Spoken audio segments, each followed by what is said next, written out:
Before HD remasters and remakes, cinematic cutscenes, and 100-hour open worlds, there was the PS1. A little gray box that quietly became the home of some of the most ambitious, emotional, and downright legendary RPGs ever made. But we're not just talking about the usual suspects. These 10 games didn't just entertain, they shaped everything that came after. Some redefined what combat could feel like. Some told stories that still hit hard today. And a few straight up broke the rules in the best possible way. If you think you've seen every great PS1 RPG, think again. Because this list goes deeper into the bold, the overlooked, and the games that built the genre from the ground up. Let's jump in. If you could, please subscribe and ring the bell. Also leave a like if you like the content. When turn-based systems ruled the genre, Tales of Destiny asked a simple question. What if every battle felt like a boss fight? And every boss fight felt like a brawl straight out of shonen anime. This was the second game in the Tales series, but for many Western players, it was their first taste of something different. Gone were the menus and waiting bars. Instead, Tales of Destiny threw you directly into side-scrolling, real-time combat, where dodging, timing, and button combos mattered more than grinding stats. You play as a stowaway with a sword that talks back, literally. These sentient weapons, called Swordians, aren't just tools. They're characters, complete with personalities, banter, and story arcs of their own. It's a brilliant twist that gives even the gear emotional weight. And that's the core of this game. Emotion mixed with action. Each battle is fast, responsive, and built on positioning and timing. You control one character directly while the AI handles the rest. But you can switch targets and tactics mid-fight. Special skills, called artes, can be chained into flashy combos, and when you land a perfect hit, it feels visceral. Think 2D DMC meets classic JRPG mechanics. But what makes Tales of Destiny endure isn't just the gameplay. It's the ensemble cast. This game leans into its anime energy hard, but it backs it up with character arcs full of grief, sacrifice, betrayal, and plenty of humor. The relationships evolve naturally, with party members joking, arguing, and growing along the journey. Visually, it's peak PS1 charm. Colorful sprites, beautifully drawn environments, and dynamic battle animations that still hold up in motion. The soundtrack is actually underrated, full of energetic battle themes and melancholy town melodies that hit just right. And it laid the groundwork for a franchise that would go on to become one of the most consistent action RPG series of all time.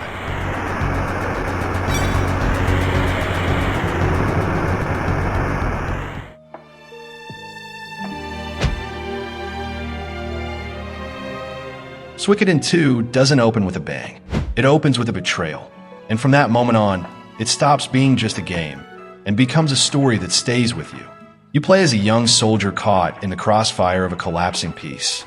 But unlike most RPGs where you're chasing prophecy or slaying monsters, this game throws you into a war between nations and asks what you're willing to lose to survive it. And here's the twist. You're not alone. You can recruit over 100 characters to your cause, each with their own backstory, purpose, and sometimes a painful ending. Some are warriors, some are shopkeepers, some are children, and each one adds something real to the world you're trying to save. What makes this game hit so hard isn't just the scale, it's the emotions. It's the childhood friend who becomes your enemy. It's a silent stare before a battle you don't want to fight. It's the moments where victory feels heavier than defeat. The combat is still solid to me. A traditional turn-based system with 6 character parties that adds tactical depth without slowing the pace. You've also got massive army battles and one-on-one duels, each playing by different rules, each raising the stakes. But it's not the mechanics that made this game a cult legend. It's the weight, the choices, the loss. And here's something cool. If you play the original Suikoden, your save file carries over. Characters remember what you did. Bonds are already formed or broken. It doesn't scream for attention. It earns it, quietly, brilliantly, and with more heart than most games even attempt.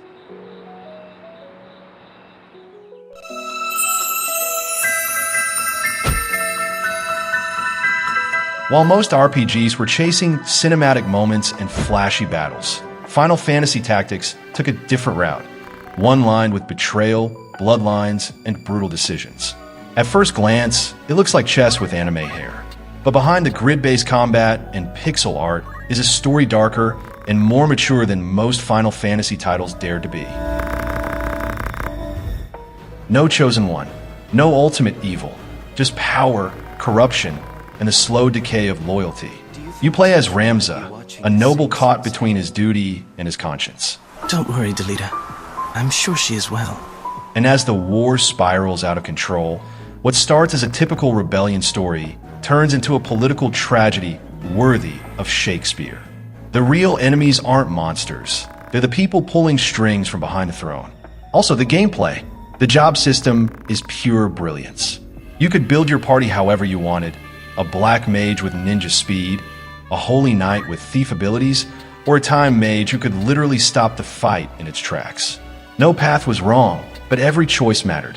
Every battle demanded planning. Terrain, elevation, spell charge times, everything could tilt the odds. A single misstep could cost you a character permanently. This wasn't a game that held your hand. It punished arrogance and rewarded mastery. And yet, the real magic of tactics is how personal it feels. You're not just sending units into war, you're building them from scratch. Watching them grow, grieving when they fall. It was strategy, it was story, and it was way ahead of its time.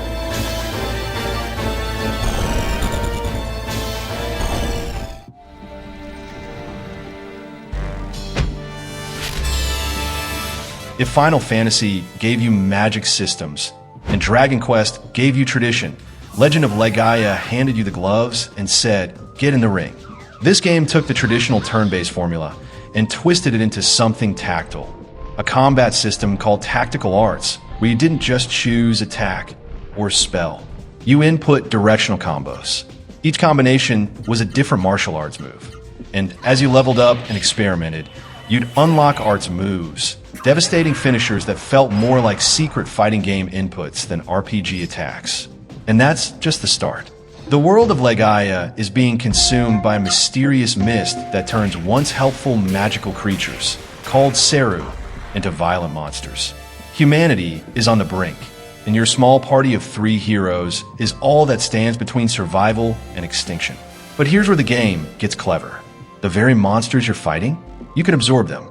Using a special ability, your characters can capture Seru during battle, and then summon them later like living spells. It adds this addictive, almost Pokemon-like collection mechanic to the game, with the bonus that each one looks like a twisted nightmare. Visually, the game pushed the PS1 hard, mixing pre-rendered backdrops with 3D character models and flashy, animated attacks. Every critical hit or art move felt weighty and kinetic, like your characters were actually putting their whole body into the fight. And while the story starts small, a village under siege, a missing parent, a mysterious temple, it escalates fast into ancient gods, bioweapons, and betrayals that hit way harder than you'd expect from a game that most people slept on. No one talks about Legend of Legaia anymore, but it belongs on this list because it dared to be different. And for those who played it, it left a permanent mark.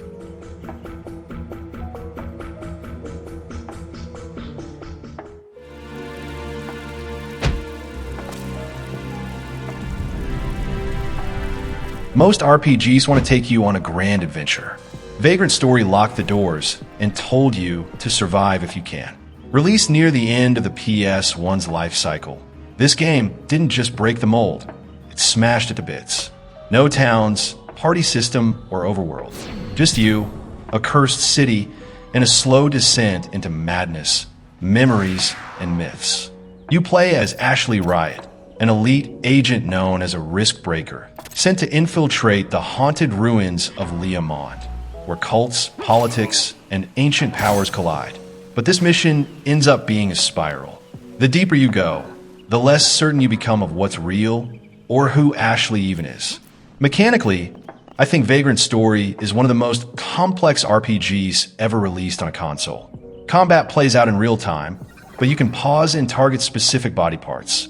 Aim for an enemy's arm to disable attacks, or cripple their legs to slow them down. Every enemy has individual armor, resistances, and weaknesses. Also the risk system.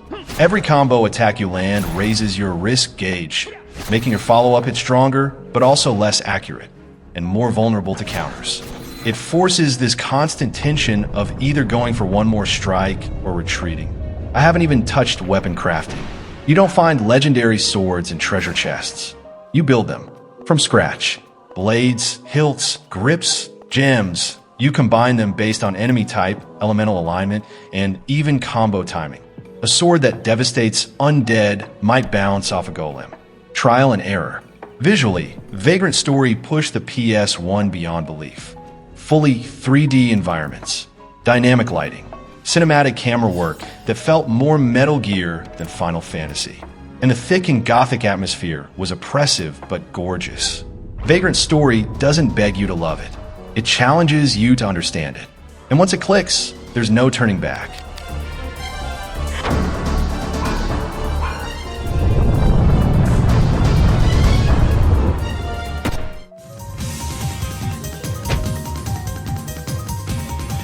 This was before survival horror games had rules, and before RPGs dared to go cinematic in real time.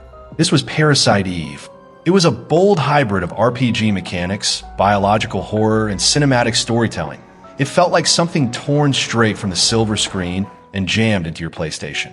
You play as Aya Brea, a rookie NYPD officer who witnesses an opera performance turn into a massacre when the audience spontaneously combusts. Literally. That moment, it sets the tone. Nothing in Parasite Eve is safe. Not your body, not your mind, not the city around you. The story dives headfirst into twisted science, mutating mitochondria, genetic memory, human evolution gone rogue. But it never feels like sci-fi overload. Instead, it grounds everything in Aya's personal battle. Her fear, her rage, and her quiet resilience. Combat is where the RPG roots kick in. It's real-time with active time bars, but you can pause to aim, strategize, and use magic-like powers. Dodge in real space. Time your attacks. Upgrade your guns. And always be ready for the next grotesque mutation waiting around the corner. Unlike most RPGs of the era, Parasite Eve didn't send you on a globetrotting quest. It confined you to New York, a cold, claustrophobic city where every alley and subway felt like a trap. That tight setting made everything hit harder. Visually, it was stunning for the time, using pre-rendered backdrops and cinematic camera angles to pull you into the nightmare. And the soundtrack was an eerie, electronic mix that never let you settle, even in so-called safe zones. But more than anything, Parasite Eve dared to ask a question most RPGs back then didn't. What happens when a monster is inside you?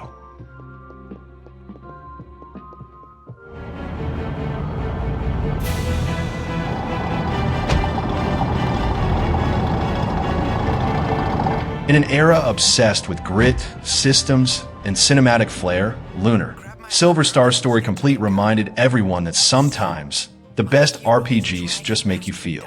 This wasn't the biggest game.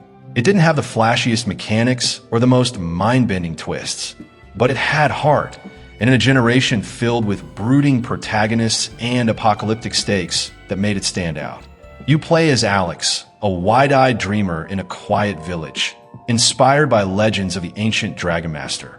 It starts simple, but what begins as a coming-of-age journey spirals into a tale of betrayal, ancient magic, lost identities, and one of the most genuine love stories in RPG history. Where Lunar truly shines is in its character writing. The entire cast feels real, not just roles in a party, but people flawed, funny, scared, brave. Characters like Luna, Null, and Jessica aren't just companions. They're friends you care about. You worry when they're in danger. You laugh at their banter. And when things fall apart, it hits. Combat is classic turn-based, but with a twist, positioning is more important. Each character, an enemy, moves around a grid-like battlefield. If your healer's too far away, they can't cast in time. Some attacks have splash zones.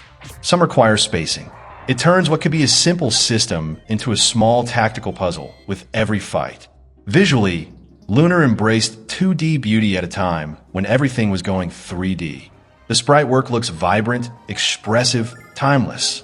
The cutscenes are fully 2D animated sequences with voice acting that still feels charming, even decades later. It gave the whole game this handcrafted, storybook feel that made every moment feel special. Lunar doesn't rely on spectacle. It wins you over with sincerity. And by the time the credits roll, it doesn't just feel like a story you watched. It feels like one you lived. Were you whittling away the morning at Dine's monument again? Or were you planning more make-believe adventures with Ramus? Some RPGs go for subtlety. Legend of Dragoon went for impact, literally. From its first scene, this game let you know it was swinging for the fences. Armored warriors transforming mid-battle into elemental gods. Cutscenes that pushed the PS1's limits. And a story that wasn't afraid to dive into death, war, ancient weapons, and the emotional wreckage left behind. You play as Dart, a warrior with a tragic past and a burning need for revenge. At first glance, it feels like classic RPG fare. A village burned, a mysterious enemy, a kidnapped friend. But then you unlock your Dragoon form, and everything changes. They aren't just cosmetic. They completely overhaul your combat abilities. You gain access to devastating magic, massive stat boosts, and flashy finishers that hit like summon spells from other games. You don't just mash buttons. You earn every hit. Legend of Dragoon's combat system is built on additions, a rhythm-based combo mechanic where each attack requires timed button presses to land. It turns every normal battle into a mini-game, keeping you constantly engaged. And it doesn't stop there. Each character has their own unique set of additions, and each one grows more complex as you level them up. Some are easy but weak. Others hit like a truck if you can land all 6 inputs in a row. Visually, this game was a technical showcase. Massive pre-rendered backgrounds, gorgeous FMV cutscenes, and some of the cleanest character designs of the era. It wanted to be cinematic, and for its time, it absolutely delivered. The soundtrack wasn't as iconic as Final Fantasy, but it perfectly matched the game's emotional tone, from mournful piano melodies to intense orchestral clashes during boss fights. The story is messy in places. Some of the pacing stumbles, but the ambition is undeniable. It spans generations, introduces multiple playable Dragoons, and tackles themes like loss, vengeance, loyalty, and what it means to carry power that you don't understand. Aboard the battleship Karnas, he led our forces to victory in battle against Rizonia. Back then, most RPGs were busy choosing between knights and spaceships, but Star Ocean, the second story, chose both. It opens like a traditional JRPG, but just beneath a medieval skin is a full-blown sci-fi epic. Spaceships, alien tech, and intergalactic consequences wrapped in a world where magic and science are two sides of the same coin. You play as either Claude, a spacefaring officer stranded on a primitive planet, or Rena, a mysterious girl with healing powers and a forgotten past. Choosing one completely changes the way the story unfolds, giving you different scenes, events, and even unique party members depending on your perspective. Combat is where Star Ocean really broke the mold. This wasn't a slow, turn-based system. It was real-time, action-heavy, and fully manual. You could dodge, weave, cancel attacks mid-swing, and pull off combos on the fly. Each character felt different in your hands. Fast daggers, heavy swords, ranged spells, and battles had this kinetic energy that made every encounter feel like a mini-boss fight. But it's the depth outside of combat that really put this game in a league of its own. You could forge weapons, cook gourmet meals, compose music, even write books that other party members could read to gain stats or skills. At every town, your party splits up and you can interact with each character one-on-one, building trust, unlocking backstory, and shaping how the party feels about each other. And this results in a branching relationship system that leads to over 80 different endings. Not just good versus bad. Personal endings that reflect who you connected with and who you ignored. And the wild part is you probably won't even see half the game on your first playthrough. Visually, it delivered a clean, sharp 2D sprite style over lush, painted backdrops, and it's aged beautifully. It wasn't just a good game, it was a vision of what RPGs could become. Interactive, reactive, and entirely your own story to tell.